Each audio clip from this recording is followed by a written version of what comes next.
Assalamualaikum warahmatullahi wabarakatuh.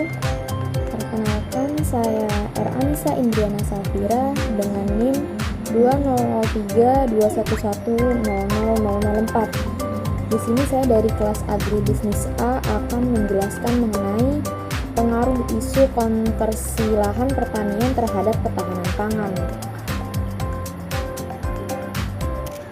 Isu konversi lahan pertanian. Jadi di bidang pertanian, lahan merupakan daya yang sangat penting, baik bagi petani maupun bagi pembangunan pertanian. Permintaan akan lahan pertanian terus bertambah dari waktu ke waktu, sedangkan kita tahu bahwa lahan pertanian yang tersedia jumlahnya sangat terbatas. Nah, hal ini yang menjadi akibat terjadinya konversi lahan pertanian ke non-pertanian atau industri. Jadi banyak faktor yang mengakibatkan lahan-lahan di Indonesia yang awalnya digunakan sebagai lahan di sektor pertanian dialihfungsikan menjadi lahan-lahan non-pertanian yang digunakan untuk berbagai macam pembangunan yang terjadi akibat adanya pertumbuhan penduduk dan sebagainya.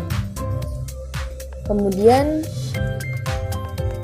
luas lahan pertanian Indonesia pada tahun 2013 sampai 2018. Di sini kita lihat ada diagram yang menunjukkan bahwa dari tahun ke tahun luas lahan sawah di Indonesia mengalami penurunan. Yang pertama yaitu pada tahun 2013 lahan pertanian Indonesia sebesar 8,13 juta hektar. Kemudian menurun pada tahun 2018 menjadi 8,11 juta hektar. Kemudian pada tahun 2015 mengalami penurunan lagi menjadi 8,09 juta hektar. Kemudian pada tahun 2016 mengalami sedikit peningkatan yakni menjadi 8,19 juta hektar. Kemudian pada tahun 2017 mengalami penurunan yang signifikan menjadi 7,75 juta hektar dan pada tahun 2018 mengalami penurunan lagi menjadi 7,1 juta hektar. Selanjutnya di sini kita akan melihat bagaimana kondisi konversi lahan di Indonesia. Di sini saya akan menampilkan video. Mari kita simak videonya.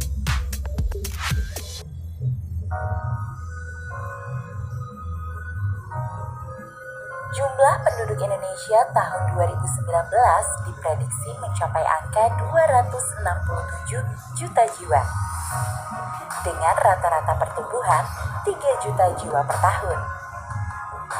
Maka di tahun 2020, jumlah penduduk Indonesia bisa menembus 270 juta orang. Artinya, kebutuhan pangan Indonesia dipastikan terus bertambah setiap tahun. Namun permasalahannya, banyak lahan pertanian yang telah beralih fungsi menjadi tempat tinggal atau kawasan industri lainnya. Hal itulah yang menjadi alasan pemerintah pusat menelurkan Undang-Undang Nomor 41 Tahun 2009. Isinya tentang perlindungan lahan pertanian pangan berkelanjutan, yang mengatur penetapan lahan abadi agar terlindungi dari upaya alih fungsi. Presiden Joko Widodo memperkuat undang-undang itu dengan Peraturan Presiden atau Perpres Nomor 59 Tahun 2019 tentang pengendalian alih fungsi lahan sawah. Tindak lanjutnya, masing-masing pemerintah daerah harus melakukan klarifikasi, berdiskusi, dan menyepakati luasan lahan pertanian abadi yang akan ditetapkan oleh Menteri Agraria dan Tata Ruang. Saat ini ada 7,1 juta hektar lahan baku sawah yang tercatat, termasuk 5 juta hektar lahan yang sudah ditetapkan sebagai lahan pertanian pangan berkelanjutan. Lahan yang ditetapkan sebagai lahan pertanian abadi tidak boleh diganggu-gugat, sebab ada ancaman hukuman pidana maupun denda. Undang-Undang Nomor 41 Tahun 2009 turut mengatur sanksi pidana bagi pelanggar perorangan, pejabat, dan korporasi. Berdasarkan pasal 72 sampai 74, ancaman hukuman pidana dan denda bagi para pelanggar bervariasi. mulai dari penjara paling lama 7 tahun serta denda maksimal bisa mencapai 7 miliar rupiah dan berkewajiban mengembalikan keadaan lahan. Menteri Pertanian Syahrul Yassin Limpo mendorong para kepala daerah untuk segera menetapkan lahan abadi di wilayahnya. Tujuannya agar penyusutan lahan pertanian segera bisa di-stop, sehingga petani memiliki kepastian lahan garapan pertanian dan konsistensi produksi bisa terjaga.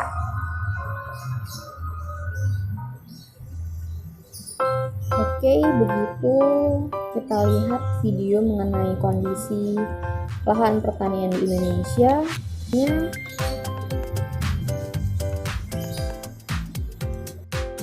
Konversi lahan pertanian. Apa sih konversi lahan pertanian itu?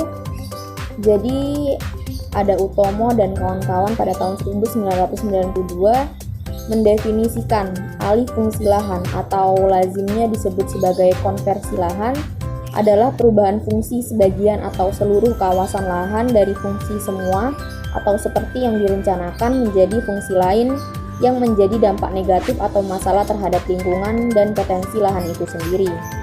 Selanjutnya ada Sumaryanto pada tahun 1994 memaparkan bahwa jika suatu lokasi terjadi konversi lahan pertanian, segera lahan-lahan di sekitarnya akan terkonversi dan sifatnya cenderung progresif. Jadi, jika di suatu daerah terjadi konversi lahan, maka lahan-lahan di sekitarnya akan ikut terkonversi, akan ikut dampak terkonversinya suatu lahan pertanian, dan sifatnya itu cenderung progresif atau akan terus-menerus terjadi. Selanjutnya, ini adalah penampakan terjadinya konversi lahan pertanian.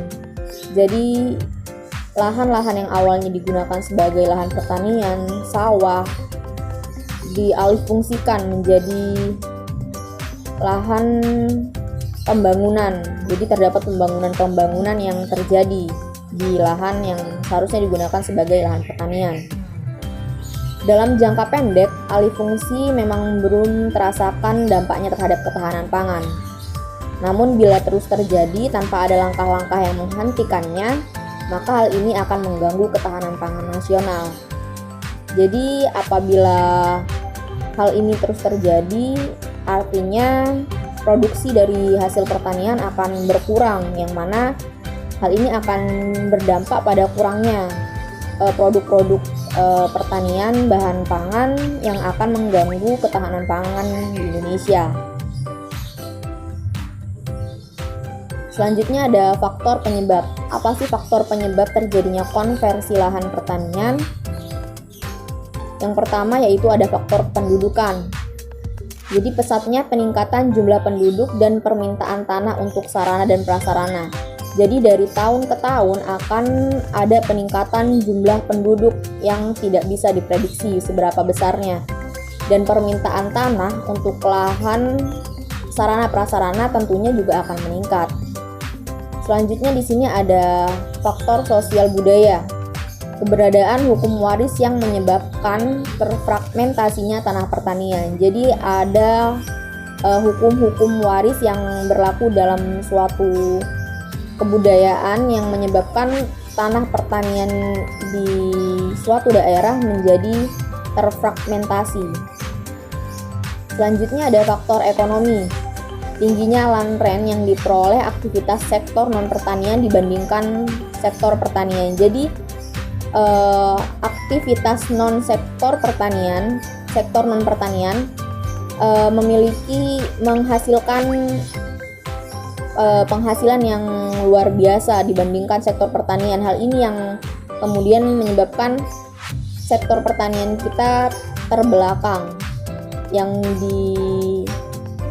diutamakan merupakan sektor pertanian karena dianggap lebih menguntungkan.